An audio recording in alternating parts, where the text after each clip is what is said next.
Hello, Brent Wellman here with OTC Daihan. Today I'd like to show you our 7-axis robot model compared to our conventional 6-axis robot.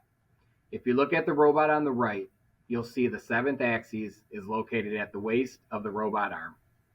All internal cables, including the welding cables, are routed through the center of this axis, allowing for a full range of motion.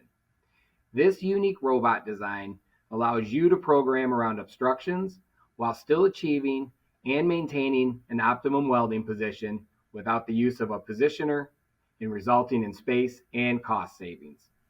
If you'd like to further understand more about how this robot model can improve your welding production by reducing floor space, improve weld quality, or reduce costs, please reach out to us here at OTC Daihan.